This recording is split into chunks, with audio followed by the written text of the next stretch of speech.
Hello out there in podcast land. Welcome to Beer League in the Get Off My Lawn studios. And this is a great day today. What do you think, Greg? And it's a busy week. We're back in the swing of things here. This is twice in a week. We just had Chad Withrow on. Mm-hmm. They've kicked off their new network, Sport and State, and it's been a lot of fun. They're in the morning at 7 Central. And, they got the chat going. Hutton and Withrow. Hutton and Withrow. Yeah, man, it's great. And they touch on everything. They're doing football. They're doing culture. They were talking rock bands. Yeah, on Friday. I still think Guns N' Roses is up there. They just sold out MetLife Stadium the other day. So, hey, I still think Guns N' Roses still got it. I definitely think Metallica. They were saying Foo Fighters is the last American rock band, but Guns N' Roses, I've been to a Guns N' Roses show, and Slash has still got it, man. Slash, it's silky, but Axl Rose has seen better days. Oh boy, yeah, they're gonna roll him out. He's almost like they're like Mick Mars too. Coming out, he can't move anymore. I remember when bands, you had your heyday, you had 5, 6, maybe 10 years, and then the band broke up and it was over. But now, they go on their own solos.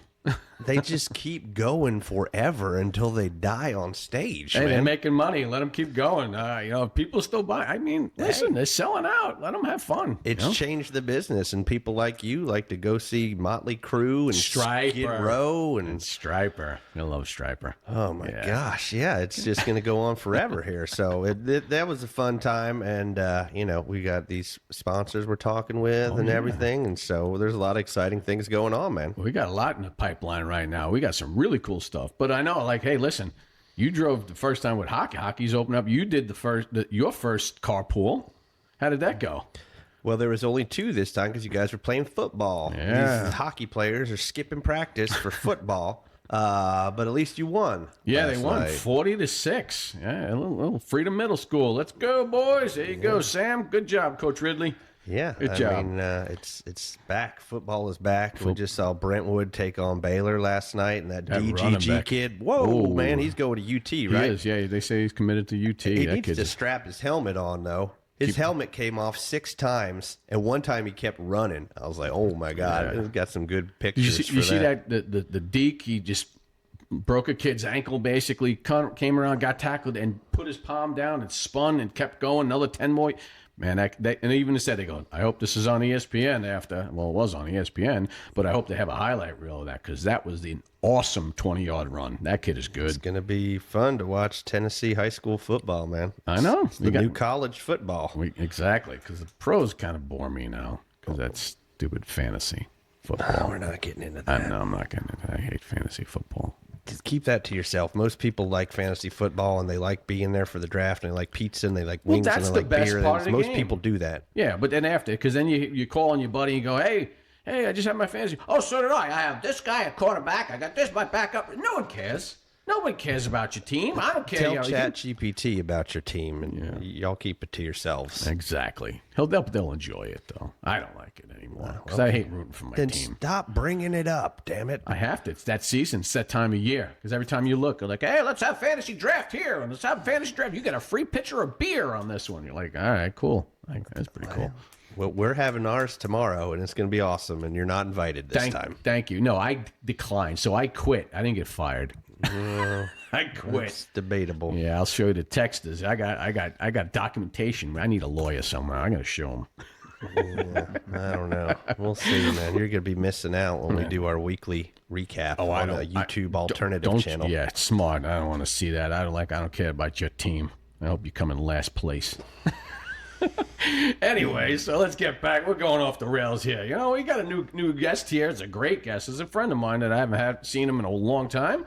But, because I haven't coached there in a long time. But we do have Jim Schindley. Let's get the claps. Hey. Jim, what's up, Jim? Hey, good morning. Thanks for having me. I really appreciate it. Oh, man. I know. Listen, I would love to have you on since this is a podcast about youth sports. And right now we're in the back and forth. I thought it was about fantasy football. It was. Whew. Huge Thank fan God. over here. Huge fan of fantasy. Oh no. Up at 2:30 this morning, mock drafting like crazy. No, Yeah. you Oh, weren't. I was Oh, absolutely.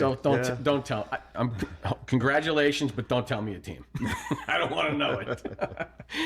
But yeah, no. So Jim is here, and this is again the podcast about youth sports and what's going on now. The direction of youth sports. We always say it's a $43 billion industry. It is. It's crazy. It's a business. It's nuts, and especially when we talk about rec baseball or rec hockey or rec football or whatever, and everyone's running to the travel side, and everybody is doing that, and you know, this is great to have you here because Jim is the commissioner VP of the FBC, Franklin Baseball Club. If I'm wrong, Nope, correct that's me. correct, yep. So and Jim, so how long have you been involved with FBC? I started. My kids were 3 and 4, so they're 16 and 17 now. So it's been over 10 years. Stood there watching a practice kind of go wrong. Said to myself, I can probably do something a little bit better than this. Raised my hand. I've been a part of it ever since. So it started off with assistant coaching, helping one guy out. Before you know it, I was president of the league for 10 years. Trying to transition. We've got a great transition process going on now, and got a great guy taking over, Reese Smith. Reese, okay. Yep. But it's been awesome. Nice. It's been incredible. So, what is your background in baseball then? So, or where are you? Are you from Nashville here, Franklin area? No, so I'm originally from Ohio. Okay. So, OH. Right after high school, went in the Air Force. So they got me out of Ohio. Ohio was a great place to be from back in the day. It's a much better place now. A little bit boring back in the day, but you said background in baseball. Yeah. So I was an incredible t-ball player. Man, I'll tell you. As a lefty, I played third base, made the All-Star team. You know, I was rocking it. 9 years old, stood on the mound for the first time, and that was the last time I pitched. Okay. Yeah, I pretty much walked everybody that one inning.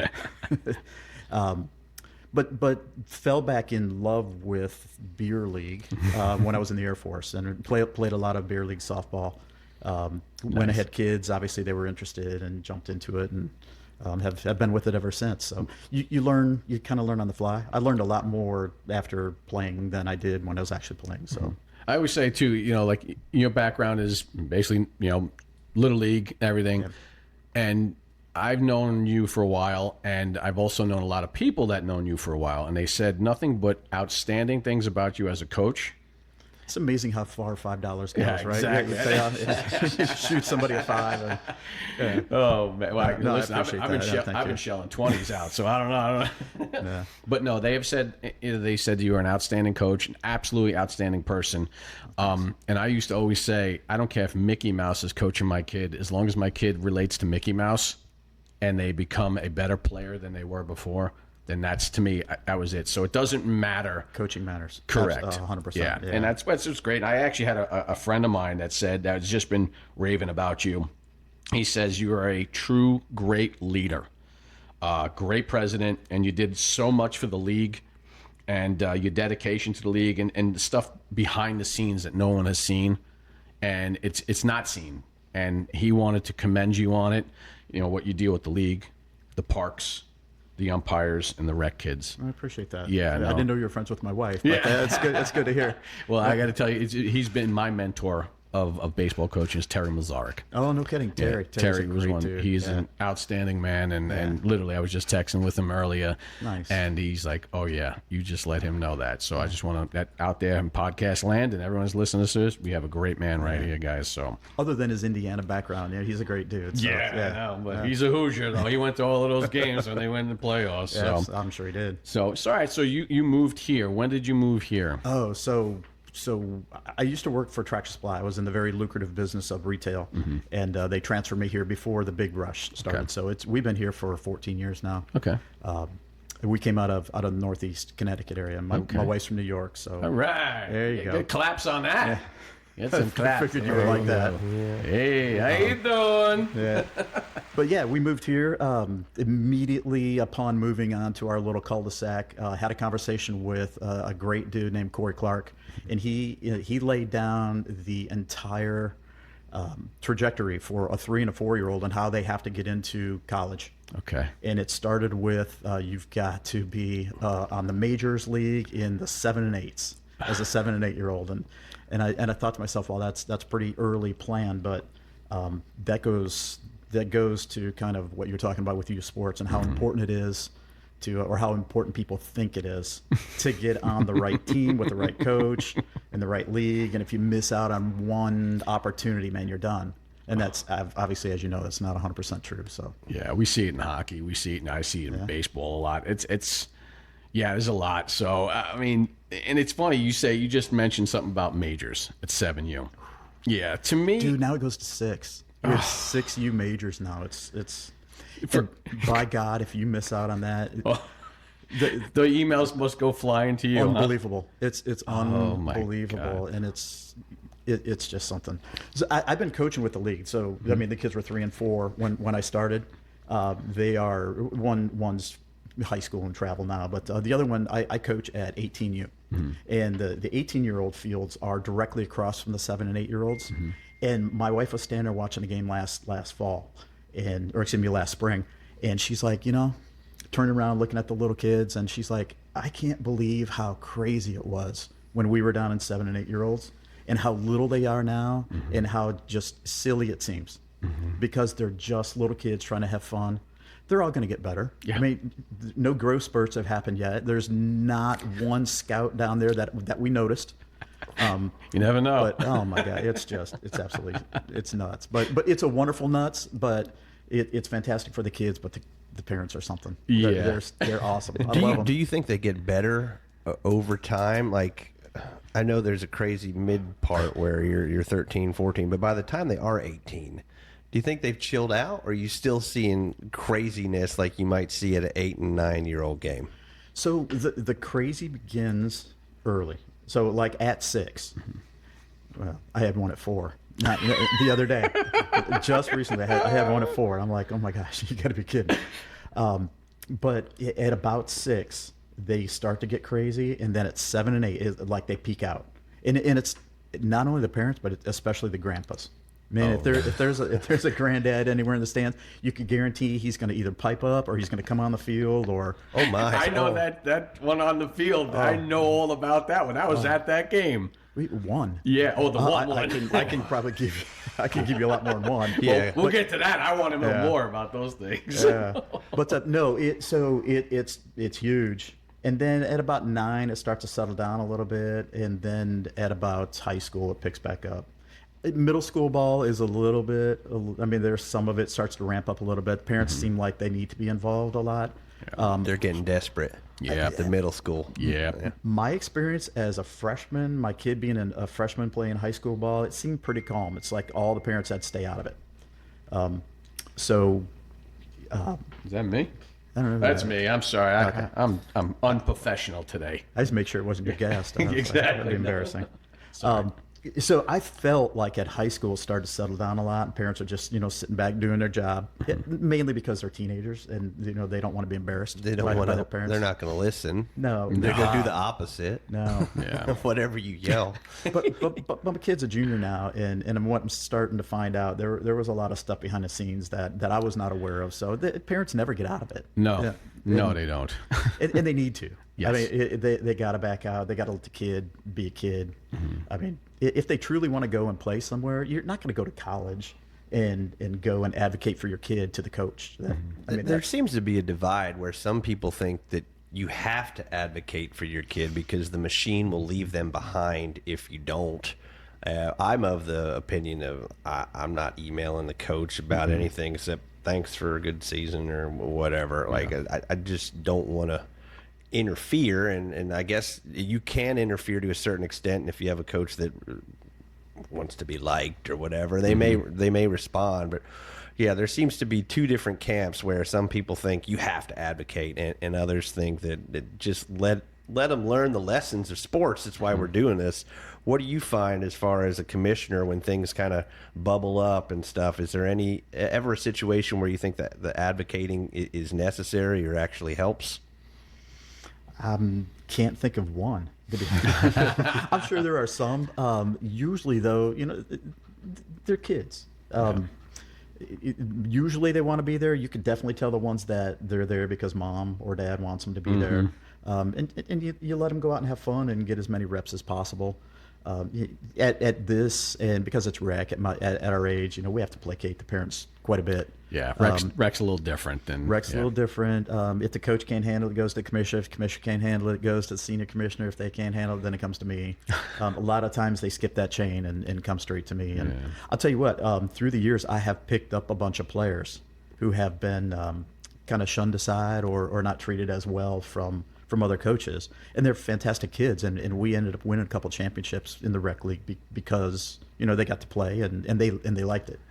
So nice. It's fun. Yeah, no, that's fun. I mean, I know because I've been there, not where you're at, when I seen it on the other end. Hey, the job may be available someday. So okay, yeah. well, that's another thing. I did want to talk a little bit about how do you become a board member? How did you become it too? So I mean, how'd that happen? So I had a couple things in my mind on the time, but I was coaching 7-8, and again, it's all awesome and crazy. And one of the guys who was my assistant coach at the time was a board member, and I was like, man, that's got to be really cool. How much you getting paid to doing that? He's like, it's all volunteer time. Nothing. There's not a penny coming back to you, but your kid plays free.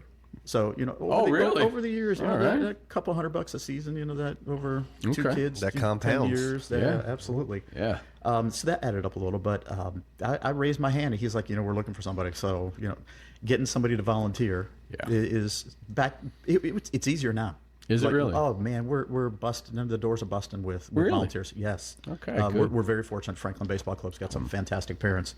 But I raised my hand and met a guy at Dick's Sporting Goods one day in like the soccer aisle or something, and we sat and we chatted for a few minutes, and he was the president at the time, Donnie Knowles, great guy.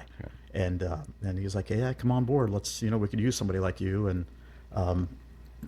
off it went. Started as just kind of the extra hand helping out a little bit, and onto a commissioning position and onto a senior, and then straight into the vice presidency one day. Jeez. I'm sorry, straight into president. Yeah, the senior leadership. You're the man right there. FBC. Yeah, You there see were- all those magnets on everyone's car. That's because of you. That is me. Yes. Yeah, you're welcome. It's kind of fun driving around and seeing that brand. The new logo that had a little diamond bit of that plate. the chevrons. Oh, the chevrons. Military chevrons. Okay. Yeah. Greg Moore really was the driver for that. Greg's an old Freedom guy and a Franklin Baseball Club guy, or a Franklin baseball guy. Okay. He was really the driver in that and getting that going, and found the guy who created it. And Looks awesome. Looks awesome. It's absolutely beautiful. Yeah. So. But that's you raise your hand, and you got to be careful what you ask for, because before you know it, you got a full-time job and you're not getting paid for any of it. So, but it's been fantastic. So. Nice, very cool. Yeah, because I know I'm like, yeah. Well, how did they get involved in it? So now you're basically leaving now. Then this is your final years, or is my kid's aging out. So Okay. so one's out already. My younger, I've got two kids. They're 16 and 17 now. The junior is he's aging out. Or he's gone completely high school and travel, so he's out of the league. The other one is we got 2 more seasons. We got this fall that we're doing, and he's got a spring, and that's it. So there are a couple of volunteers up there that are doing fantastic jobs.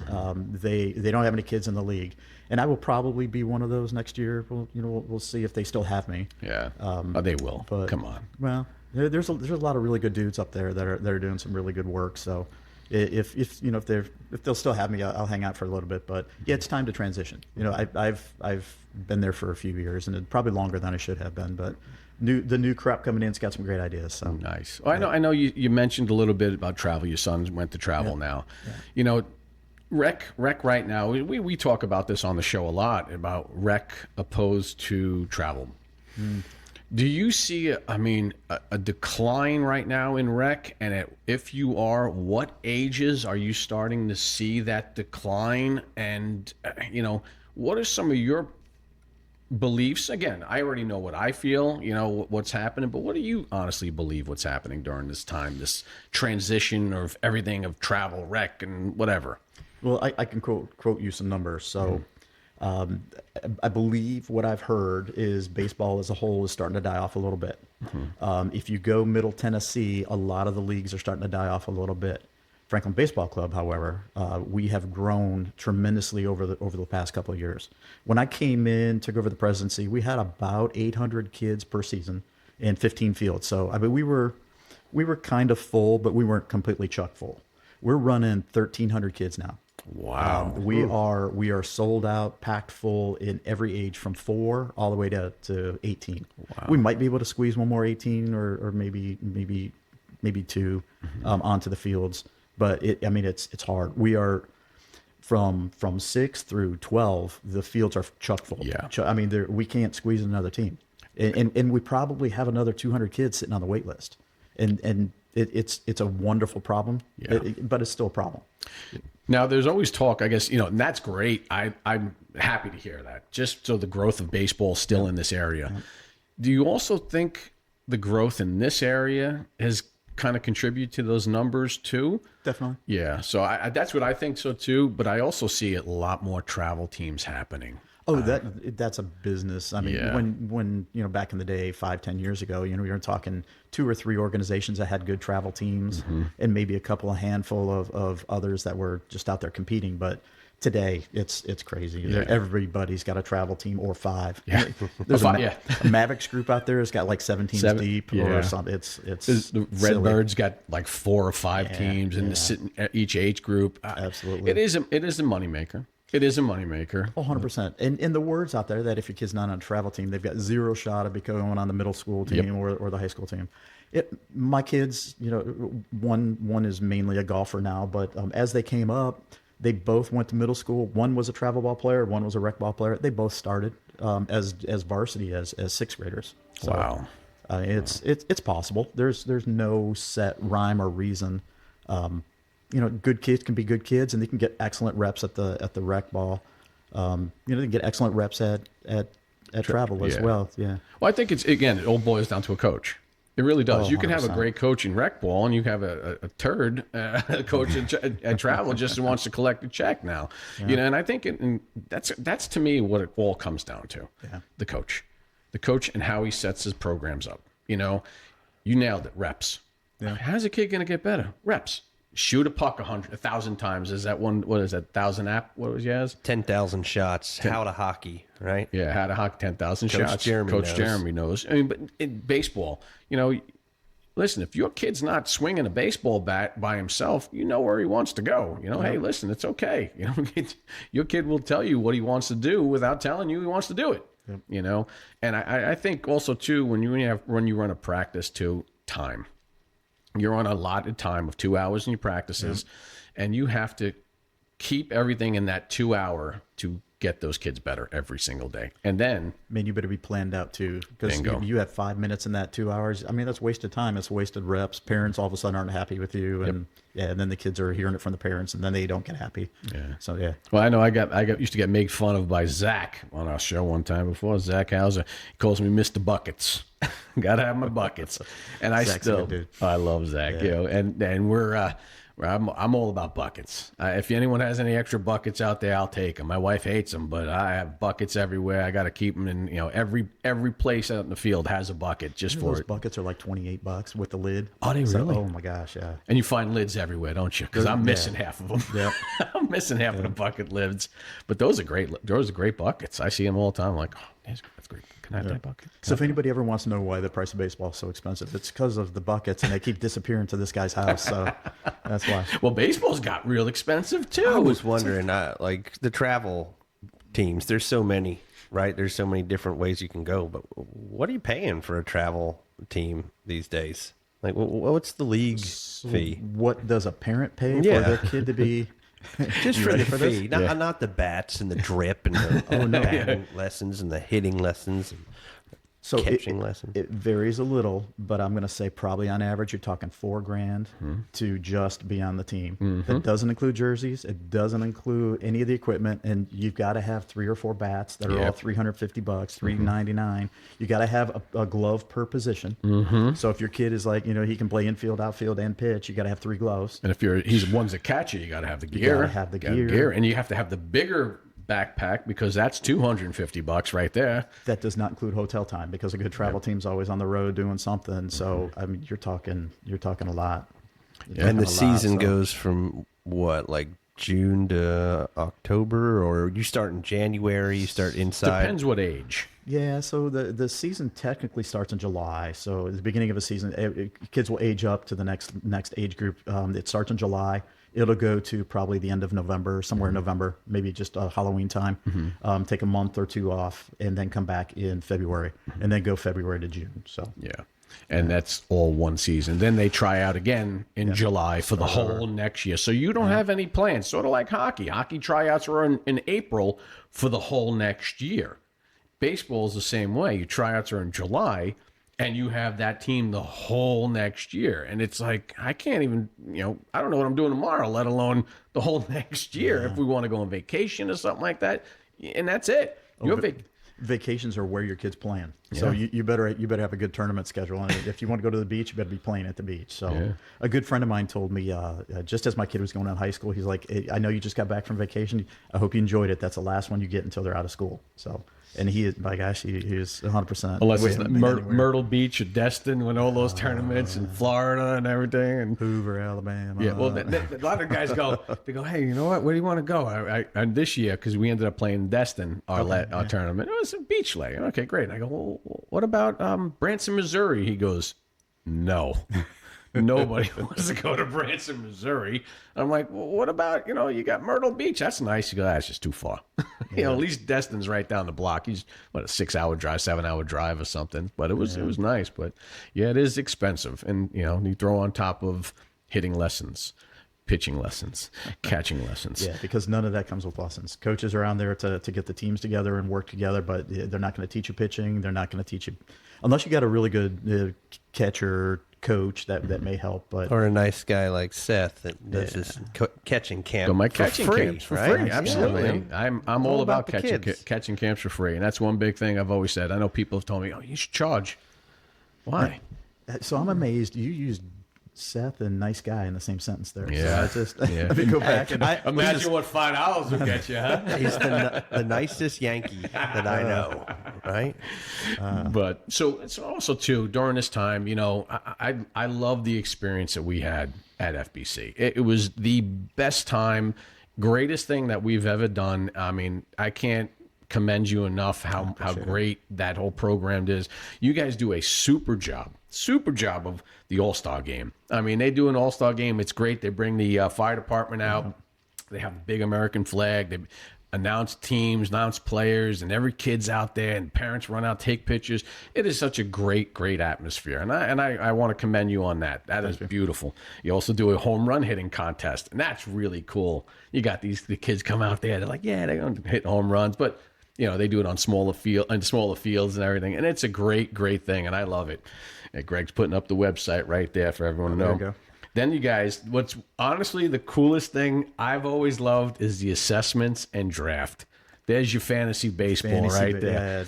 Yeah, it's exactly what it is with real life kids. Exactly. So much fun. It is so cool. Yeah. Because I've done that several years. We go up into the office and we sit up top there, and you have the computer and you do your, what you can't do, you can do, and you go through the list, and then bang, you have the list of kids, and we just sit there and we just go off, what rounds. And I guess it's funny. Like again, I want to go back a little bit about majors and minors. Now majors you can explain majors and minors to the audience out there, because some people are like, what does that mean? So if you want to just explain a little bit to that. Yeah, so we try to break the top 10 to 15% of the kids off and let them play together. Typically talent plays better with talent, and you expand upon that. If you get a kid who can throw a great ball from shortstop to first base, but you get a first baseman that can't catch, that can be a problem. And safety. The kid's gonna it's a safety issue. And the kid at short's gonna start to slow his throw. So you want kids to be able to expand their talent as much as possible. And that's good for both. So we break those apart. we break 10 majors and minors. So what happens is during the draft, the majors coaches will draft first. So if we have, let's say, 6 majors coaches, they assess everybody along with the other coaches. They'll draft first. Once that's done, everybody that's left will. I don't like to call them the minors, but they get to play in the age group league. And what that does is, if let's say you're that first kid who misses out, you're probably, if you did make it just across the line and played in the majors, but you weren't selected. You probably would have been that right fielder, a couple innings per game and batted at the end of the lineup. But now all of a sudden you're the stud. Like you're the best guy in the whole league, and you're getting a lot more reps. You're getting opportunities to play positions that you probably wouldn't have. Correct. So it's good for both. I loved it. For both. I thought it was. It's funny because when I grew up playing baseball, there was none of that. And you had kids on your team. You're like, he's not going to play. Don't throw the ball to him. He's going to, whatever. But I do like. And I understand, and I've had both sides of the fence on this with friends of mine. I think it's smarter to do what you're doing with the majors and minors because you nailed it. I know personally people who were the last pick in that draft, and they're not playing baseball anymore in the majors because they felt that it didn't help them. No, they were in the last pick for a reason. I also know people, the first pick in the second day draft, and have gone on to become studs of baseball players because they had that opportunity to be leadoff, to be the guy, or the girl, to be that person that team, gave him confidence. And his dad or mom going, he's really enjoying the game. He's loving it. Now he's doing this lessons on his own. Now he's out pushing himself. Yeah. So to me, it's a 6, 1, half a dozen the other. And I understand what it is. And I think it's smarter to do it that way. But unfortunately, sometimes you do get some people going, well, my kid belongs in the majors. What's wrong with you? I'm like, dude, you have no idea how crazy that makes everybody. Yeah. And it shouldn't be that way. And if they would just relax for a minute, the kids are young. They're really young. Yeah. If they're kind of good at pitching, let's say they're 9 years old and everyone's just learning how to pitch. Let them learn. Let them learn at an appropriate group of kids, and they can be the stud on their team. They can go to the All-Star, if they're in the minor league and be a stud there versus not being able to play on the other one. So that's it. And I see a kid I know personally. A kid was in the minors all the time and was the top pitcher in the minors. Pitched a no-hitter in the minors, and you're like, it's just the minors. Well, guess what? I've seen him now older. Kid's a stud pitcher. Yeah. Stud pitcher. Got a lot more reps. You got a lot more reps, got confidence, and he's up there. And that to me, and that's what I'm gonna say his name. I'm gonna say he's a friend of the family and everything. Cam, you're a stud pitcher. He's pitched very well, over the years. I've seen because he was always in minors. And then he went to major, and then he played some other games. I've seen him now over in 14U over there, and he's right. Fermanac even called me up and goes, dude, he's rocking it.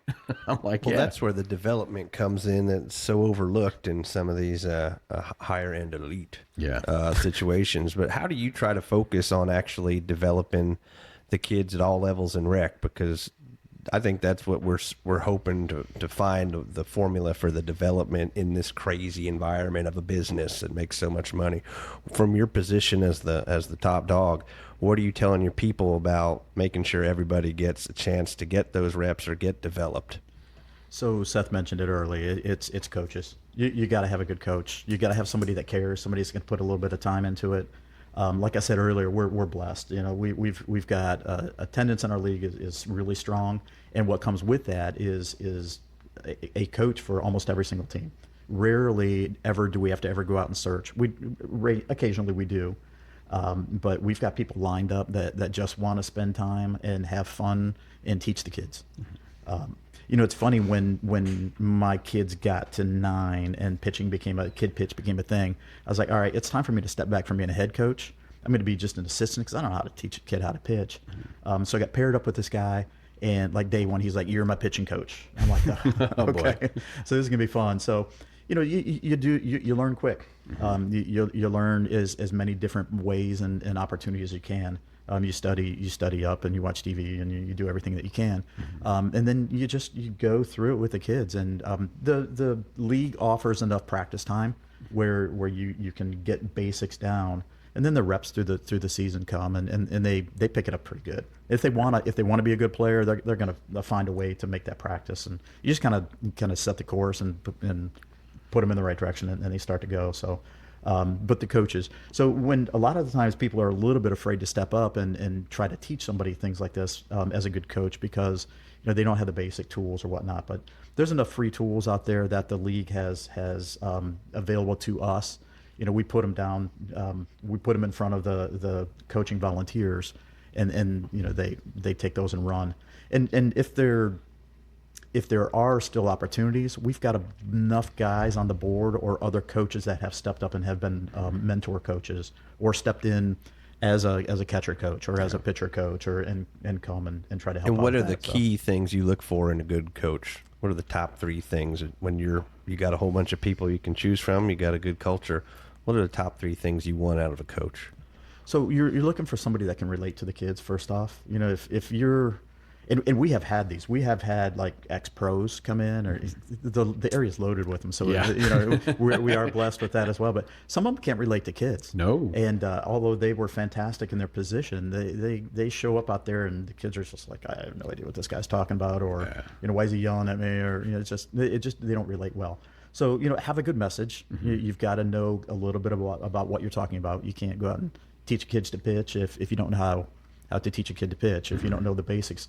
But being able to relate to them is certainly number one. You got to have a little bit of time and interest. We're not really asking anybody to give us 30, 40 hours a week, but they've during practices, they've got to be available. We ask them to be prepared for that. If you show up and you're like, okay, today I think we're going to, it's too late already. You've already lost that. So those are kind of the basics. With that, man, you run through a lot of people that really have a lot of great well-being, I think, and it just doesn't work out. So one of the things that our board is really good at is we vet the coaches pretty well. So every year we get a list of all the coaches that went through, and we kind of vet them out. If there are fantastic ones, we do what we can to try to make sure we maintain them. If there are ones that just didn't do what we were hoping, or there was opportunities with their ability or their relations with the parents, obviously we vet those out too. But again, we're in a position where we have that ability. So yeah, no, I think first of all, I was the bottom of the list, so no one, they like, hey, you need a coach, I'm like, we need no. a coach. I'm like, no, Coach darn Buckets it, Kevis is back. is here. Ugh. sometimes, man, you got to take them. You got to, if you don't have any other options, it's Exactly. different. You're like, I'll just jump on a grenade for me, man. I'm like, oh God, just in the assessments, throw the ball over to someone's head. He won't take you. But yeah, no, and I know there's, again, we've seen it all. We've seen coaches that are just refusing to take any help, and they think they know it all, and unfortunately they became just complete hot messes, and you're like, what is going on here? They'll be like, no, I got this, I know what I'm doing, my kid's gonna lead off and my kid's gonna start pitching every day, and you're like, what is happening?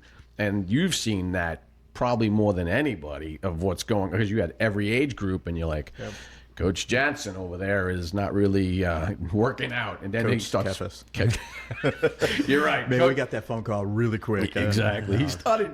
We couldn't understand him. But yeah, no. But and that's and it's you guys do a great job of it, and you really do. And again, I am fortunate for my mentors of coaching, and Terry was definitely a mentor of me and my kid. He even told me, he's like, first time he wanted me to coach with him, he's like, hey, you want to assistant coach me in the fall? I'm like, sure, why not? All right, no problem. And he helped me out a lot. And then you guys gave me a fall team for my own, and it was good. It was all right. We talked about that for a little bit, but we were finally swayed into. And then I had another team, and then we ended up winning the championship. But I'm going to tell you, that was because I had a great mentor there too, Rusty Smith. Oh yeah, Rusty Smith was a great mentor to me, and to me, it was basically two people butting heads. We would be going at it, and he's just looking at me. Definitely type A. Oh yeah. But but I learned so much from him. Learned so much from him. And then after that, I mean, not to say I'm the greatest or the worst. I'm an okay person. That's what it comes down to. I'm an okay Minus person. the New York piece. Exactly. Yeah. So, but and I learned so much from those guys, and the mentorship of also other coaches, yourself, Robert Kosser, those guys over the leagues, Mike Sharp, Brendan Heineck. Those guys were so influential. And again, Zach Hauser. These guys were so influential in me of my growth of coaching. I always say, like I said the last podcast, they're fruit. Everyone is really good at vitamin C, or this one doesn't have vitamin D, and and you try to make the best person you really are. And every person that I've named were the reasons why I coach. And there is actually one reason, real main reason, that why I coach. And it was one kid, and I tell him every time I see him, that one year with Terry, when we played and helped assistant coach him, the kid gave me the biggest hug, and he started crying. No way. Yeah, and he's like, "Thank you, coach, for coaching me. I had the greatest year." That's what it's all about. And that's it. And that kid, and I still see him at middle school up there. And that kid knows who he is, because every time I see him, I say, you are the reason why I coach baseball. And it is. It's right here. That's why you feel you're a coach. Yeah. Because it's in your heart. That's for sure. Oh, boy. All right. So I'm done with that. There you go. You're getting a bit verklempt. I'm getting a little bit Clark. All right. So there's another thing is, too, I mean, if people don't understand with Little League Baseball and FBC and all these different names, you got Little League, you got Babe Ruth, you got Cal Ripken. There you go. Cal Ripken. What is the difference between, because you see the Little League World Series going on, and it's kind of cool, because the last 3 years I've coached at least one or two kids on those teams, and it's like, wow, that's awesome.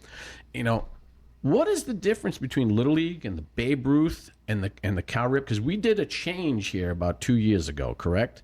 Then we go over to Cal Ripken? Yeah, kind of. So we follow Cal Ripken / Babe Ruth. Cal Ripken is 12 under. Babe Ruth is 13 over. Same organization. We like that. We follow that because that gets the kids ready for middle and high school baseball. Same rules, same size field, same ability to lead off, same pitching mound size. Little League is an incredible organization. If you make it to the All-Stars, make it on TV, you're at on ESPN potentially. It's a little bit more regulated. The fields are smaller. The pitching mound is closer. You're not allowed to lead off. If you are strictly Little League as a eighth grader coming out of eighth grade, no, that's middle school. Sixth grader getting ready to go to middle school. What's middle school? Sixth grade. Coming out of fifth grade. Excuse me. My kids are older now. You're not ready because you don't know how to lead off. You don't know how to throw farther than 47 feet. I mean, it's the bases are closer. It's just a little bit different. Okay. Wonderful in its own aspect. But that's why we follow Cal Ripken, Babe Ruth. We have our own trail. And instead of being on ESPN, we're on ESPN2. Yeah. And we had 3 state championships last year, different age groups, and we had one. Our 14-year-olds went all the way down to the championship trail down in Florida. Yeah, this down year, in Florida. so. Troy. Yes. Collins. Yep. Absolutely. They did fabulous too. So, one of the stud pitchers that plays for me was on that team. Awesome. Daniel's he's a monster. So he's awesome. But that's the main difference. Little League is regulated as far as where you can live, and you've got to be in certain boundaries. And in order to start a Little League organization, you got to be able to fit within boundaries of where other teams currently are. Okay. The closest one to us, one that at least if you're in the city of Franklin or just outside, we belong to the Nolensville area, so you will see a ton of our players. Yeah, and I think even this year, there was a good percentage. The year that they went on to be in the championships, we were highly 50-60% of that team was all FBC kids. So, absolutely. Yeah. So proud of that. Yeah. Proud of that. Very proud of it. That's why we're sitting here and I'm like, oh my God, that one, that one. Wow. Yep. And actually that was the whole Stella and the fellas. Oh yeah, Stella and the fellas. They were all us. Yeah, no, yeah, yep. She's phenomenal. Is she still playing baseball now? I know she's playing softball. She's playing softball. She got to middle school and they didn't let her play baseball, so she's still playing softball. Okay. But yeah, she's still a good role model and a mentor to some of the younger girls. Yeah. I've been talking to some folks lately. We're trying to get girls going. There's a organization out there called Baseball for All. That's a girls championship baseball team, and one of the girls that plays for us, she's a stud pitcher in our 11-12 majors.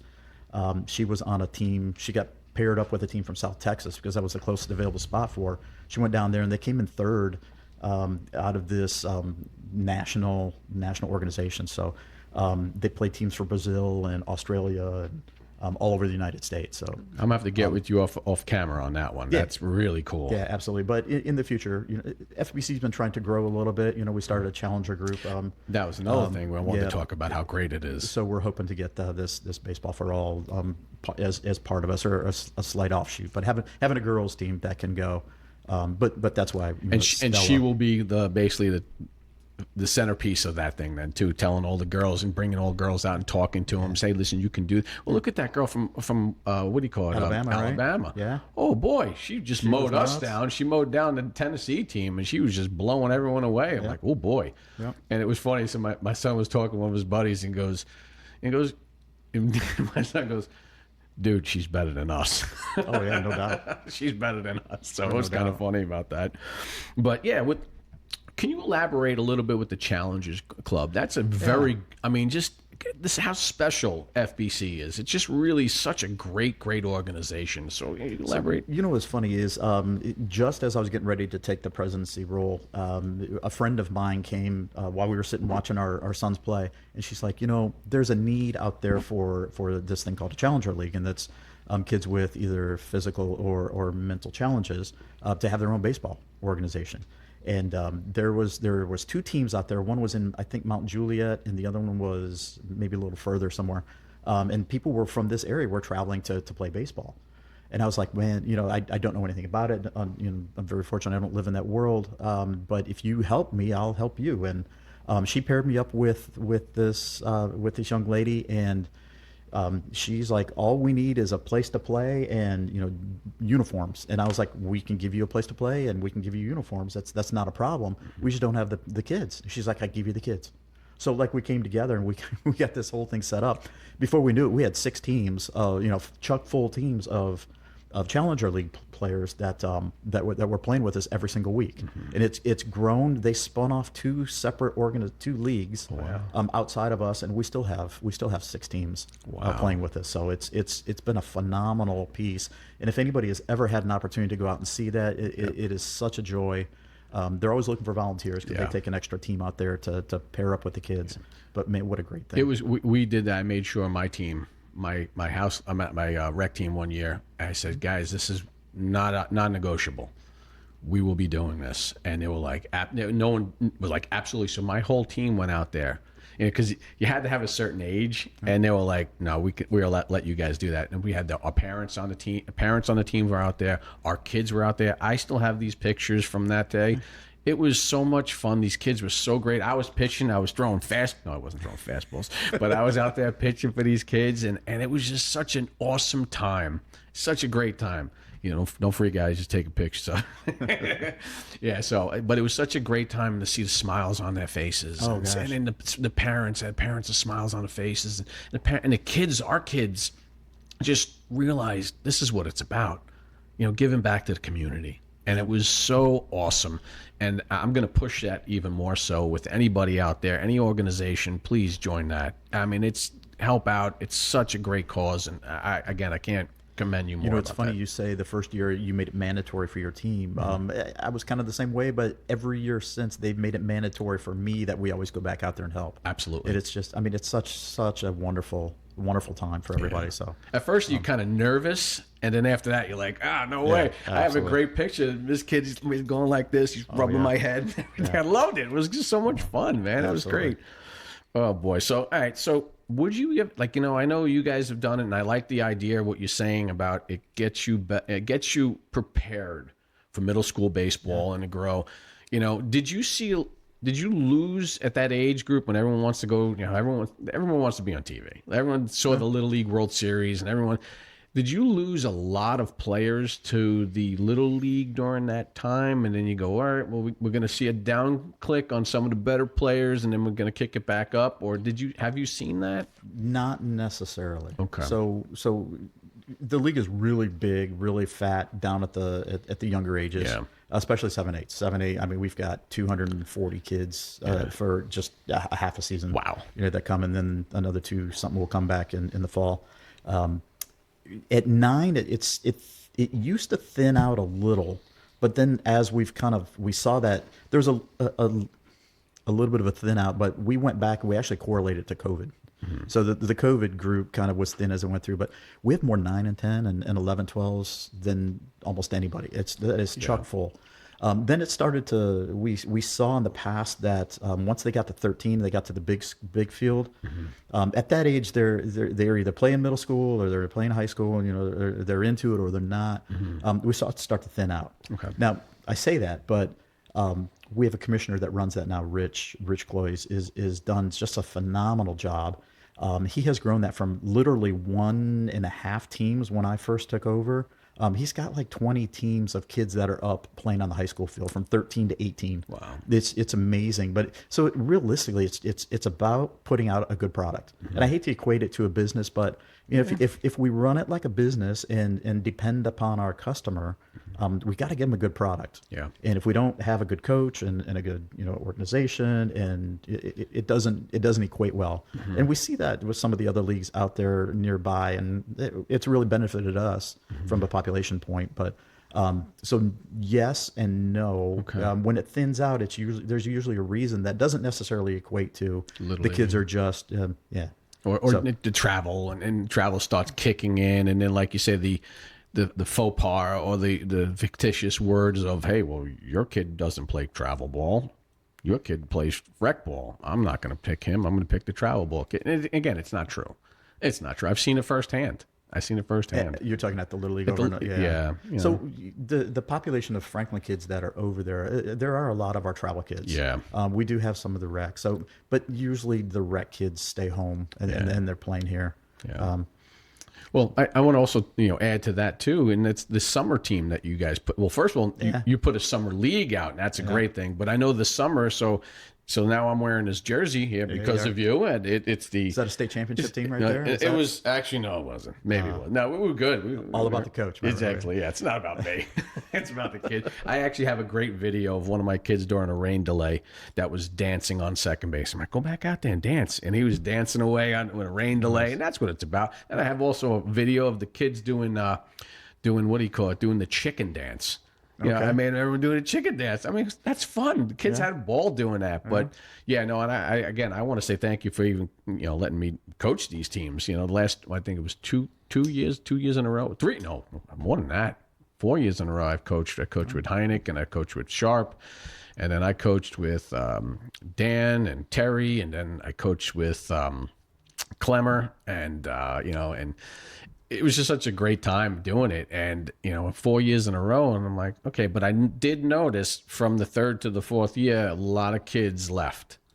They left the program to go play travel ball, and it happens. We do this. We do see that 100%. Yeah. And it was kind of like, okay, I get it.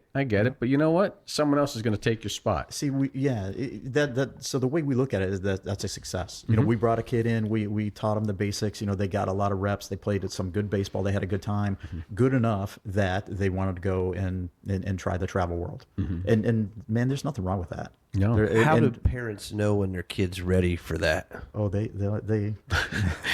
Other than they someone, believe it in their heart from the age of 3 years old. Yeah. Someone will take $5,000 from you any day of the week, right? But what do you really look for to know if it's good to stay in the majors, or maybe they don't overlap the seasons? You can do both, but what kind of signs and development do you think are important before you make that leap? Well, you got to be great at the basics. I mean, obviously you have to be able to field a ball, and you have to be able to hit a ball. With a lot of travel teams come a lot of travel coaches, and man, they are. That's a different breed. Yeah, there's no college scouts out there, but by golly, there are some travel team coaches, scouts out there all the time. And they dress the part, don't they? Man, and they sing a good tune to the parents, and they do sell them. which is fantastic though. You know, we want that opportunity for the kids if they want to go. You know, we got a wait list of kids that want to get in, and if the top echelon wants to go and play travel, we got kids that will benefit from that, and obviously the kid will probably benefit from going and playing travel too. So. But the kids start to stand out. You can definitely tell the kids that are playing on a majors team, the difference there between a kid that typically doesn't play on a majors team. And then within the majors group, there's another top echelon, and you can usually tell, okay, that kid won't be here for long. They're going to go play travel. So almost inevitably, you know, we do the draft. You know, you talked about the fantasy football type style draft with the kids.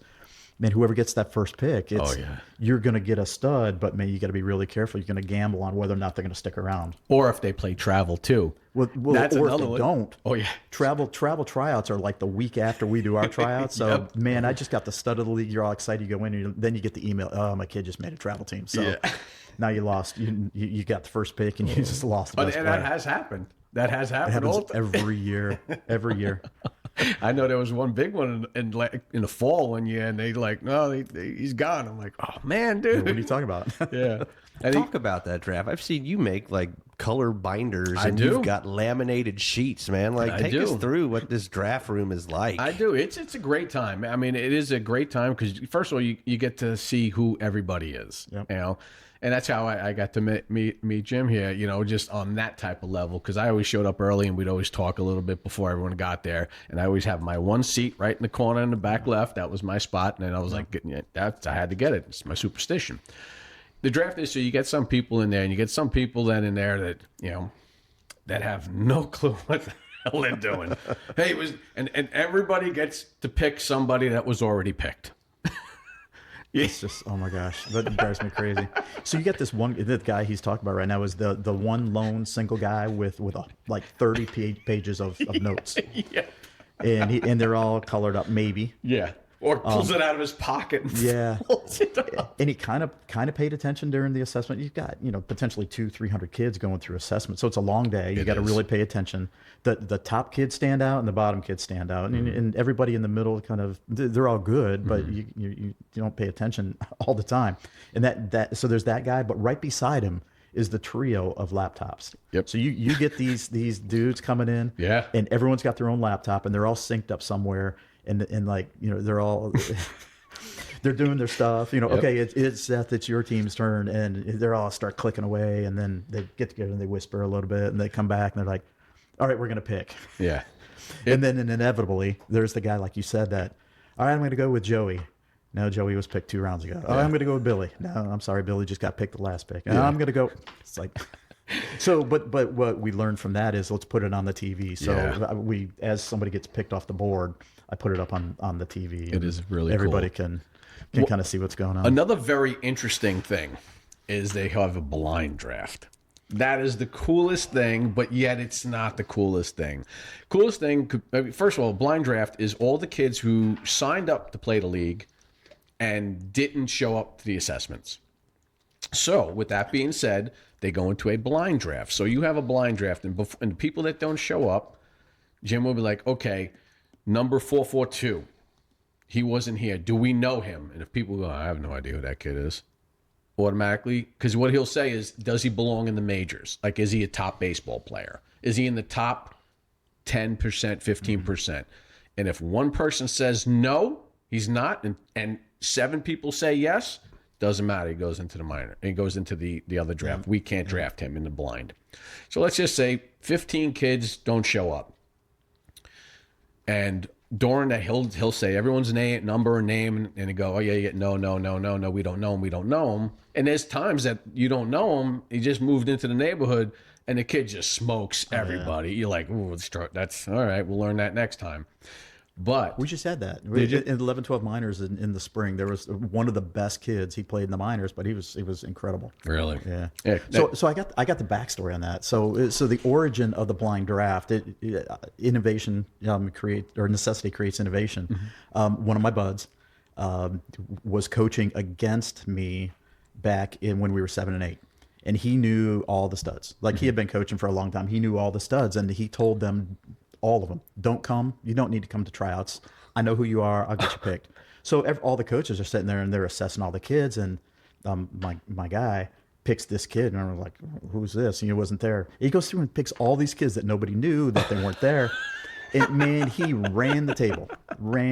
So now we actually we call the blind draft. We named it after the dude. I'm not going to call him out here, Taylor, but he's so with that, like you say, if a kid wasn't there, he's going to be available to or she will be available to every single person. So you will go and have a number assigned to you. We put a poker chip in a hat, and if at any point in the draft you're like, all these kids on here, let me take a gamble. So I'm going to the hat. So, we walk down there and we actually physically hold up a hat, and you pull a poker chip out, and if it's got number 13 on it, then you just got Billy. And that's either a really good thing, or you're like, oh, man. It's like you're playing lotto, you're just trying. And it's so funny because one of the years there was one kid on there, and I still remember this. It was the 4th round. I went early because there's one kid on that draft that it was in there that I knew, and I really, really liked him. And I was with Rusty. And he's like, I said, I'm going to the blind. He goes, no, we got this kid here. I said, Rusty, I want number 4. And it was like 5 kids out there. He goes, that's gutsy. I go, I'm picking 4. It doesn't matter. And I went like this. You just and I looked right. I didn't even look at it. I go, 4. He goes, oh my God, you got 4. And sure enough, and then we won it. We won a championship that year. But I wanted number 4, and I got number 4. That was it. That was the time, and it was great. He was like, wow, dude. I'm like, yep. I had confidence in myself on that one. But I could have picked 2 and go, ooh, that's not good. Or he won't be there because there's kids in that I play travel, and they're not at all your games, or they're playing in the other league, and you can only get them for 6 games. But those 6 games can help you win the championship. Yes, that is true. Now, it's not about the championship, it's about the kids. There you go. Let's not forget about that. Edit that out. But as going through the draft through the years, we've altered it a little bit here and there, but it's to try to create fairness. Yeah. There are some leagues around that you can put together your own team and come and railroad everybody, and the leagues just aren't as fun. We hear from some people that come from other places. Either you're on a team that's horrible, most of them aren't very good, or you're on the team that wins them all because you put together your own team. But we try to create as much parity amongst them to create good competition. With good competition, we feel comes better reps. Everybody gets a chance to play. It's a lot more fun. We get different champions every year, and everybody gets a good chance. So. Yeah. I tell you again, I love nothing but the league. I love everything about what we do, what you guys do, and everything. It's just I still feel like I still have a sticker on the car. So there's a couple things that I'm like. I was always like, you sit in the back, going, could it be better? Oh, listen, everything can be better. It could be worse, And as a 9, it's a 9 out of 10 on my book. Now there's a thing that every year, actually last year it didn't happen because I wasn't there. I didn't bring the bad rain. Last year they had 0 rainouts pretty much because it was great weather. But years prior, boy, you get some rainouts. And speaking of that, the fields, they get canceled and fields get totally underwater and it's everything. And I know being in this community, and it's a lot, they always ask, could there be turf fields? I've heard rumors that there's going to be turf fields. There's always like, well, why don't we get turf fields? Why don't we get turf fields? And I'm like, oh, well, we're gone by now. But has that still ever happened? The talk, the conversation? And now that you said you have so many new kids and like on this waiting list, can you get more fields? Is there a possibility of getting more fields? Yep. Uh-oh. And that's it. Okay, good. Breaking news here. Breaking news here. News. You're going to hear it here right now. So yes and yes. Oh wow. There have been some serious talks. I got to give this all up to Reese Smith, our president. Okay. He's been on this charge since the very beginning. He's had conversations with the right people. We're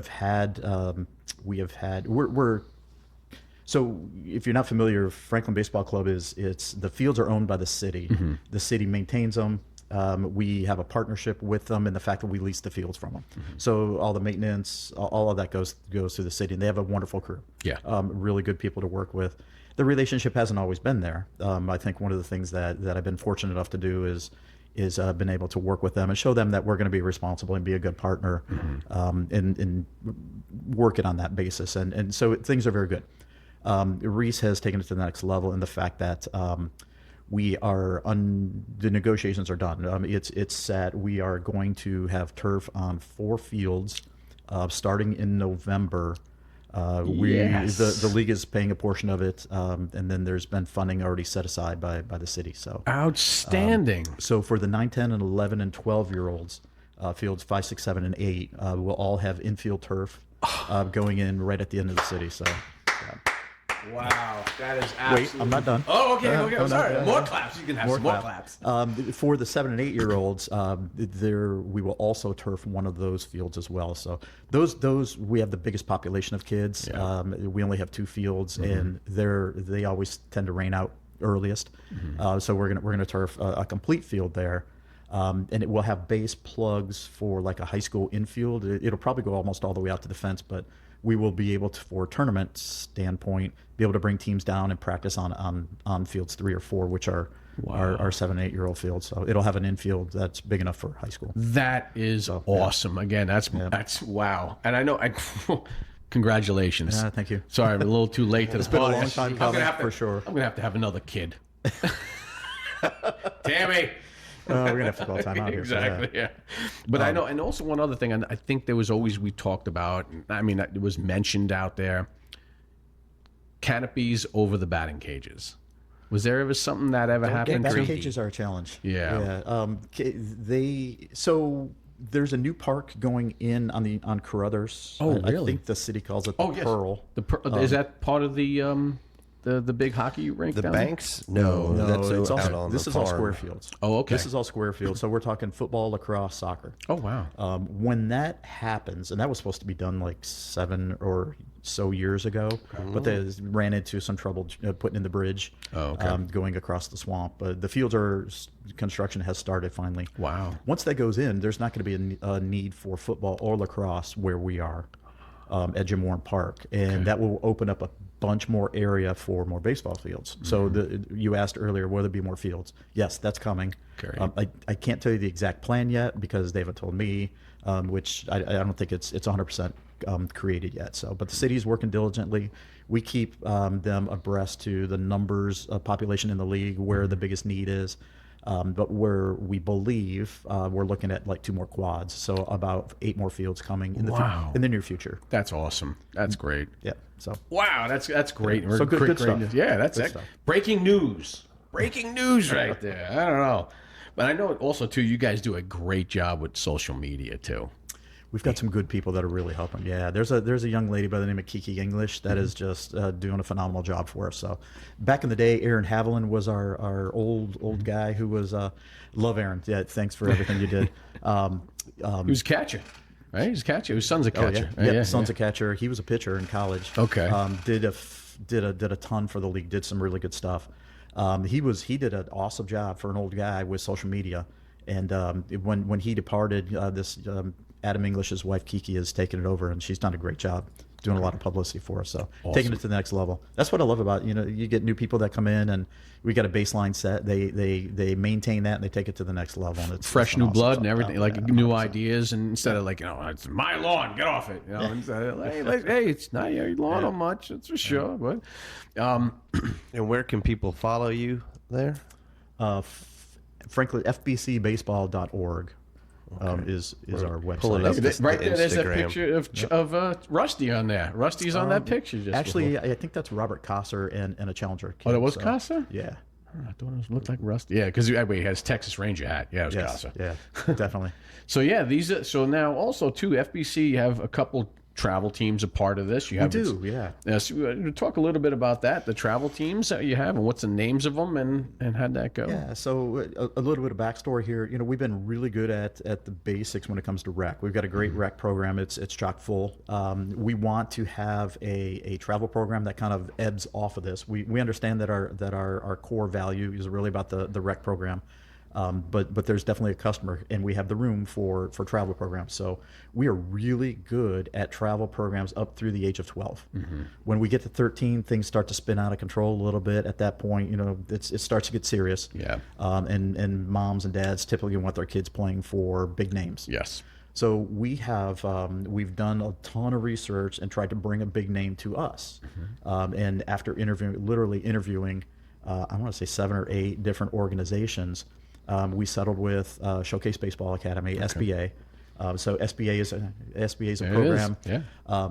that we bought into, and they will give us the ability to have a bigger social media presence. So when you get a stud kid, they start to need to have a social media presence out there so they can get noticed. They can get us into tournaments out there that we haven't been able to get into in the past, just as a Franklin club. So it's been a great partnership. We have, I think, 14 travel teams right now. They start as young as 6. Oh, I know. And we have just newly signed. We brought in a team as of this past week. So we have 3 teams at 17U now. So, Get out, really? yes, yeah. Wow. So it's a little bit abnormal. Normally we lock it down at 2. But because we don't have any 16 teams now, they unfortunately aren't with us any longer. So we had some field space, so we brought in a team from the Mavericks, and now we brought some kids home. I like to say that's there are good. kids that started with us. They've gone up and through the program, are some really good players. A lot of them play high school, and we were able to bring them back home. So they'll be the SBA nationals with us. So Okay.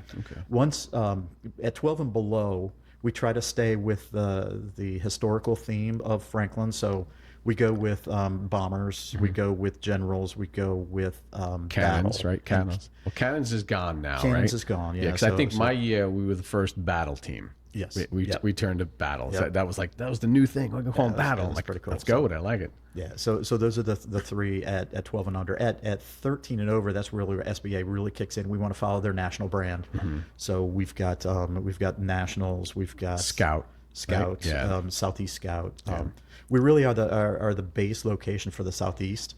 All of Tennessee. There's one other organization more toward Memphis, but really SBA was landed here. And for a period, Aaron Haviland was the dude with SBA, and he. If there was something that was happening, as one of our board members, everything went through him. So, do you have a 15U team and a 16U team too? Because I know you have 13. You have 2 13s. You have 1 14, right? we have, I think, 114. We have, I think we have 2 15s, and I think we have a 16. You do? there. Okay. Yeah. Yeah, I wasn't sure about that numbers. I Starting to definitely lose track a little bit as Really? we just aged up. Everybody's just aged up. So Yeah. there was a little bit of ebbing and flowing in there, but yeah, and we got 2 brand new 13s. So I know that's- about that one. Yeah. So you've got the base of the rec league, and it sounds like it's going great. It's expanding. It's wonderful going against the trend. But how would you say to parents that are thinking about that, like, how do you do travel right?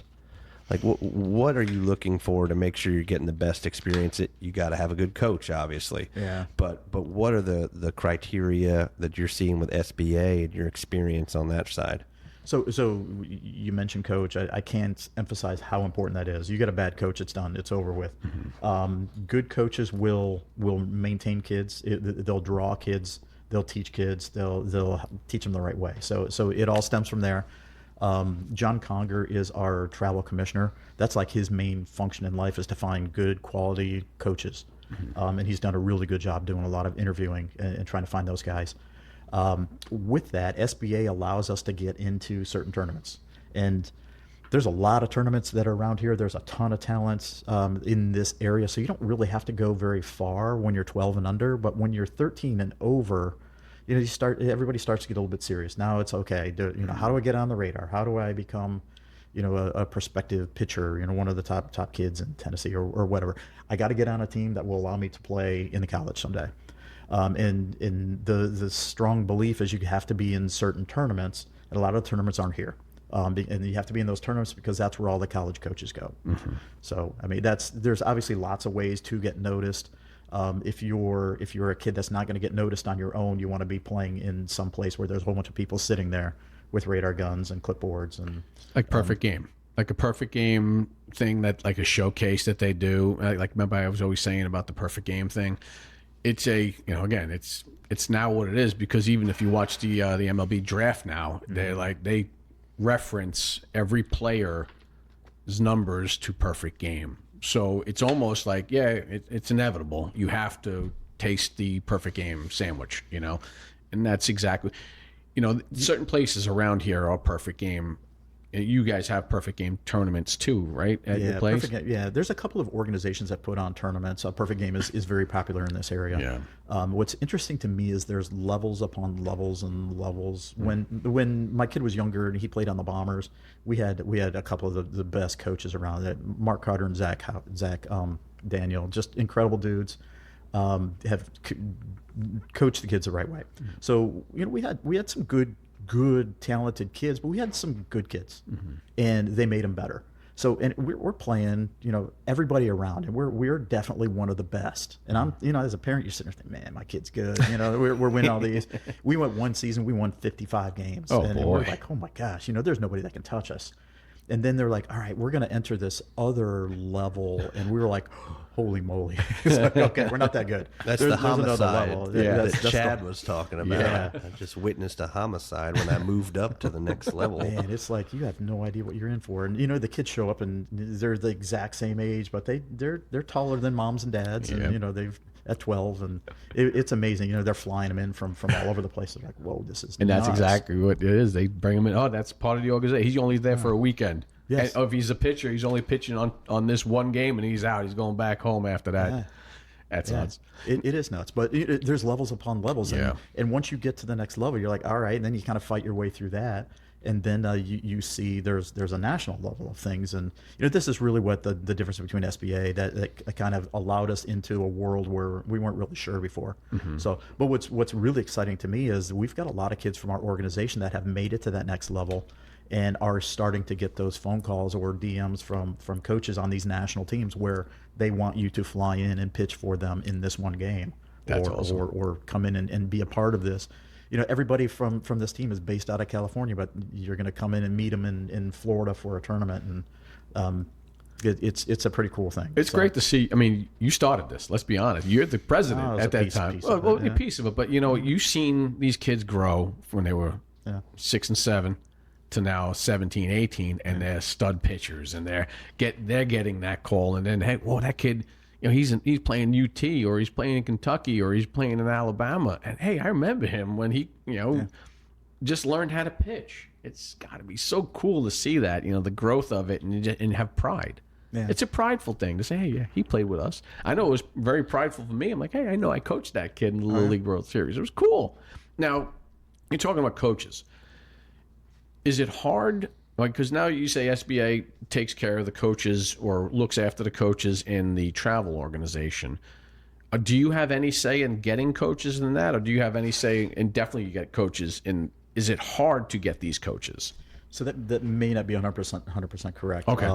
SBA will allow us to play in tournaments. Okay. They will allow us to wear their brands. Perfect. Okay. So that has open doors. They also have a social media presence, which will allow our kids to be noticed by people outside of just here locally. John Conger, one of our board members, the travel commissioner, has really taken ownership in trying to source coaches. Perfect. So we obviously you can't have a dad at 15 and 16 trying to get your at 13 you don't want to have, but but if your goal is to get your kid in college, you don't want Jim Schindley out there coaching him. I'm not the guy. But we have found a way to find those guys. So I think you're maybe even your next guest on a future show, Ryan Redmond is a great example. Yeah. We sourced this guy out. He had some opportunities to coach for many different organizations. He chose us after meeting John, and he's a former player. He's played in college. He's Sacred Heart, incredible dude, and just really relates to the kids. He and his assistant have an ability to really relate to the kids. And they will take them to a much higher level than any dad here in this organization ever could. So that's awesome, then. Yeah. All right, and we're going to sidetrack a little bit here too about umpires. How does that work? How does that work? And I know, are you having any issues trying to get umpires? Because I know I was always saying, hey, when I'm all done with all this, I'll go umpire. Me and Dan would always say, I'm going to go umpire. Hey, listen, those umpire groups, they're great. I got to be honest with you. They're fun guys. But then you got occasional ones you're like, oh, boy, what's that? I mean, we had a guy that looked like Barf from You Can't Do That on Television. He came with his shirt look all wrinkled up. He had coffee stains all over it. I'm like, what's going on here? That wasn't here though. That was on the road somewhere, a travel place. It was I would say 4 years ago. All right. And I'm like, what's going on with this guy? And he was telling me one time my catcher was setting up basically in the on the left-hander's batter's box, like right behind him, because he wanted to throw the ball. It was a righty going up, and he wanted to weigh you out. He told him, no, you can't go out there. Because I'm going to get hit when you miss That's the ball. exactly what he said. That's not fun. Yeah, well, I told him, I go, listen, that's a really good catcher. I would say yes if it was somebody else that really wasn't is not good at catching, but just he's fine. I'm not asking you to call it a strike. I'm just asking he can do that, just so he can stretch the strike zone. So let me ask you, so is it hard getting umpires? Yeah. So earlier I mentioned how blessed we were and the fact that, we've got a lot of coaching volunteers. It's the same for umpires. So one of the things that we have found is if you run a really good yet tight organization and don't allow people to get crazy too much, or when they do, you step in and you stop it, you get a lot more people to step up and volunteer. With umpires, we have there's Jay Johnson, who's the athletic director at Franklin High School. I'm going to call him the director of umpires for lack of a better term. I'm not sure that's exactly what he calls himself, but he's our third party for umpires. They all work for him. He handles all the administrative piece. We send him a schedule every week, and he schedules them. He pays them. We pay him, kind of a thing. But with that, tons of volunteers, tons of kids coming up at the age of 14. If anybody's got a 14-year-old that's interested in umpiring, knows a little bit about baseball, we can make him a great umpire. Get paid pretty well for being an umpire, by the way. I personally get most of those emails requests and forward them to him. He brings them in. He puts them through a short training, and then on the field with some senior guys, and they get trained up pretty quick at the younger ages. Then they get promoted. It's like any other job or position. The better you are, the quicker you get promoted. You get promoted up to the next age group, and then to kid pitch, and then on to bigger high school, and potentially even beyond that into middle or high school. Yeah. Most of his guys do the middle and high school. I see a couple of them and on the field. I still say, he's like, what are you doing here in New York? Yeah. I'm like, what's up, bud? Yeah, he even allowed me to do some umpiring. I too, saw. so, I know you came out. You had your umpire gear scraping on. the barrel. Yeah. So you talk about shutting down the crazy. Give us a story. What's something you've seen? What's some of the wildest behavior that you've heard about or seen in your days? And so, yeah, there's a lot. I mean, every year there's always something. Probably the craziest though was my first year. I was just a guy volunteering to be on the board. This is before I took any specific role. But I got a call from the then president. He's like, "Hey man, what are you doing?" I'm like, just forget what I was doing. He's like, "I need you to come in right now. We're having a meeting. Bring a notepad." Okay. So I go up, and the police cars are still at the field. And he calls up. It's me and him and one other board member and two other board members that are sitting on the other side of the table. And one was the coach, and the other one was a parent. And they're both board members, but man, something bad went down, and they got into discussions with other teams and then with each other, and it didn't end well for a lot of people. But it involved police and fisticuffs. Stuff like that. But those were the old days. Crazy like that kind of doesn't happen as much. There's not no to that video level. of it, unfortunately. No. But I mentioned the word grandpa earlier. The grandpas love to come on the field. They think they own the place, and it's okay to get up, yell and holler at umpire. So, a lot of the times you've got younger kids, at the age of 14 you can start, and 7 and 8 is where the crazy really happens. So that's the training grounds for the young guys. So there was a day my kid was out there at 14. He's out there training, and this dad, or I think he was a grandpa, got up, got on the field, and went out and was in his face talking. And I'm just kind of sitting there watching. And Jay, who is the head guy, was doing the training, and he was standing back. He's just watching. And everybody's ready to pounce just in case. But my kid, very proud of him. And Jay still tells the story almost every time when we got new people coming in. Stood there, talked to him like an adult, like even though the grandpa wasn't acting like one, and explained what he was doing and why he made the call, and he calmed the guy down. And the guy actually turned and walked away, and then we approached him and said, obviously you can never go on the field like that again. Ever. Ever. Gramps. Gramps. Oh, but it's always the Gramps, grandpas though, man. Well, there's been multiple. That I was literally at one of the games when the Gramps came out, and there was one kid. I think it was 7, 8, and these kids were twins, and they both were a lot bigger than everybody else. I think you know where this is going. I know the story. I know the exact story because I was heavily involved in it. That was crazy. So, and it was, we're at the game. I wasn't it was a fall game, and the grandfather came out. Those kids don't belong. They're going to hurt my grandson, blah, blah, blah, blah, blah, blah. So I'm like, oh my God. So anyway, the guy leaves. The next year later, we're sitting around on our new team, and we're talking about that story. And on our team, one of the moms goes, yeah, that's my dad. She goes, I told him he's banned for life. He can't come down here. But yeah, that was the funniest thing when that happened. I'm like, oh my God, what is happening? Yeah, but you had some crazy stories of what's happening there. Yeah, there's unfortunately there's too many. Yeah, and you know what's awesome is the fact that I believe our league is very sane and very very calm in comparison to some of the other stuff that's out there. We see it online. TV We see all the video, time, yeah. and the umpires get ridiculed. And they're screaming and yelling. I mean, come on now. So Jay does an incredible job training the guys and making sure that they look professional, act professional. Mm-hmm. And it starts there. When they're doing a good job calling a game, there's less opportunity for parents to get all crazy. And then I really challenge the coaches. One of the roles that I've taken is in the coaches meetings before the season starts, really challenge them on taking ownership of not only themselves but their assistant coaches, the fans. And the fans. Yeah. If you have an assistant coach that gets out of control, man, you call timeout and you handle that. Yep.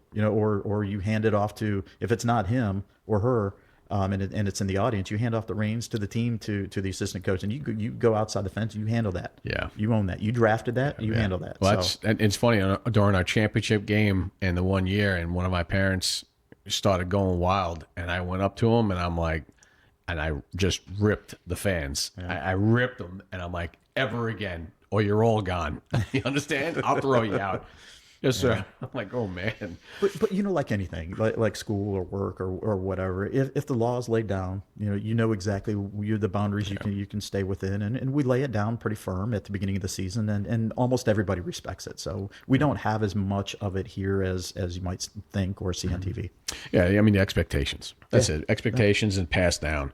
Yeah, and also I want to throw out a little shout out to your concessions too, your concession stands. You got two kids that I've always known since I've been up there, Ryan and Austin. Every one of the time that I go up there, those kids are great. They always smile. They always greet you. So Ryan and Austin, you did a great job. I don't know if you're still there. You may not. I know you're in high school now, but you guys have always been great at concession stands, and I know, and they've been just. I'm gonna love the hot dogs. The hot dogs there are great. That's good. I do a hot dog review sometimes. I mean, but I gotta tell you, Barfield Park over in Murfreesboro, they got the best hot dogs. 8.1 I gave them. They were really good. They really 8.1. I gave an 8.1. Where are we at? Where's FBC? I'll give you a 7.1. A 7. 7.1. You're still good. You're still good. We did a switch on the hot dogs a little while ago. That feedback came back really quick. Really? So yeah, we switched up to a premium dog. Okay, I'm gonna have to go back then. But Steve Bell is one of our board members. He is he masterminds. He and his wife April handle the concession. They do a fantastic job. I know where Steve works. I see him all the time. I'm like, hey, get these hot dogs, man. Get these hot dogs. They're good. He's all right. That's exactly where they come from. Exactly. Oh boy. So other than that, I mean, listen, again, I can't rave enough about FBC and what you did and everything. And I got to say thank you for giving me the opportunity of meeting great friends over the years. I'm still great friends with a lot of people. Again, we did go the travel route, my son. Don't know if we're going to continue that. So you may get a phone call from me and later on if things don't work out certain ways, that I'm definitely gonna have to. You may have the phone call going, may come back, or if I don't, my son might come back in one way, shape, or form. So That'd be awesome. he'll be Love to there. have him. So again, thank you very much for that. But other than that, hey, Greg, you got anything else before we get to our get off my lawn No, segment? man, let's do it. All right. Well, you have any questions for us? How do you feel about this podcast? No, this is really cool. I appreciate you guys having me on. I just a regular dude over here, and you've had some studs come through on the show, so I appreciate being invited. No, you're awesome. Like I said, I mean, just your point of view and what your side in rec baseball and then even travel in the baseball world, youth sports is.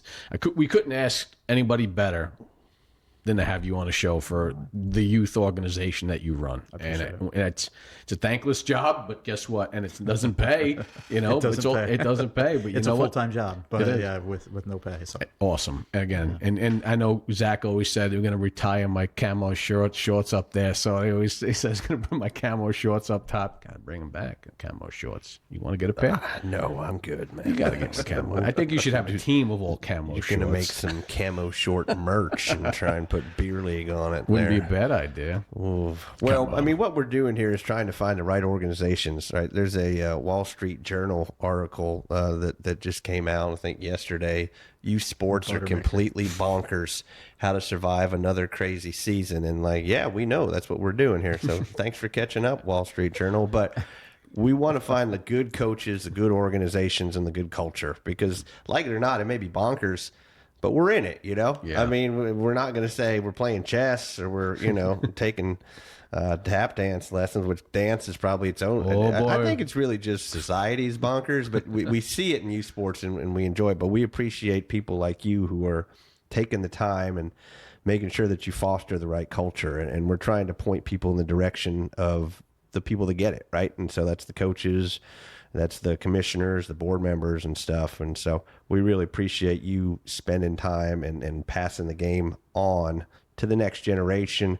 It's changed a lot with the Instagram and the recruiting and it's wild, but we want to make sure we keep focus on what's important. So we love having people on like you that are doing the Lord's work. So I appreciate it. Thank you. Thank you. But I understand you're a Red Sox fan. Yeah. Oh, Let's go. God, that was rough. Oh, boy. I do. Yeah, I can roll with the Mets sometimes, you know, if I have to. But I couldn't believe I said that. getting worse. I can't believe I picked the Mets that one year. But I do want to stop before we go into those questions. Greg, you have our website. You want to bring it up, our website, a little bit here? Because on our website, it's basically a tool. What we do is we do a tool on it, and we show, like, if someone's not from the area, or they're just moving into the area, or they're coming in, and then they go, where do I play? What do I do? So we put this up on the view here. There you go. And it's basically our website that shows us that they can click onto this and find out where their kid can play. This is the Nashville Youth Sports Hub. awesome. Look So at this. say, hey, I want to play baseball, and hey, let's click, and we're in the area, and we just show the baseball Come on, guys. look at So that, number one. FBC Let's right roll. there. So if someone clicks on it, they can go back, and then they'll show It's a you. lot of clubs in baseball. Well, There's who's so the many first? There we players here. go. So click on Franklin Club there, and we show that, and it'll show It's you going the to whole. take you right to the site. And it has all when the tryouts are, and how much the cost is around, and then boom. Don't delay in signing up. If you're thinking about just playing with us, please don't. Yeah. Yeah, please. Right when that first email comes out. That's the other thing is we got the calendar, right? Yeah, that's the calendar. So it's going to show you everything that's going on in the area. August, you're taking a little break. In October, baseball's kind of a little bit quiet here. But for all our sports, it's baseball, soccer, lacrosse, hockey, and we'll eventually build it out. But we want to give people the tool, and you can filter through the costs of everything. Which are the travel, which are the elite. Yeah, the elites. And which are the rec ones to just get your foot in the door, because a lot of times people they're overwhelmed. They hear about youth sports, and people with 5-year-olds, 6-year-olds, they have no idea what they're getting into.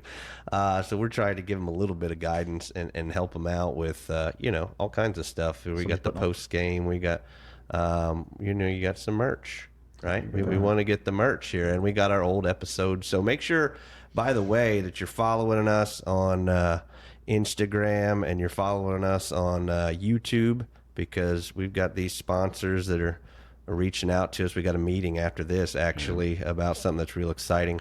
And so more in the pipe, man. it More in the pipe, helps. that's for sure. It helps the channel. It helps us fund what we're doing here, which isn't it costs about as much as a travel season at least.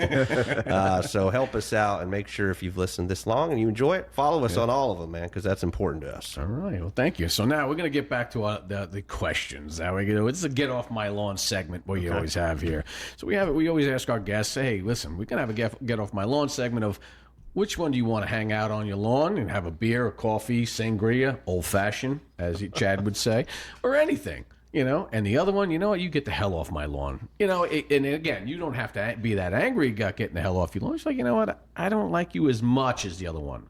Okay. As much as the other one. But first things first, too, what I'm going to do is I went out, especially from loves his Boston Red Sox now, which is hard as anything.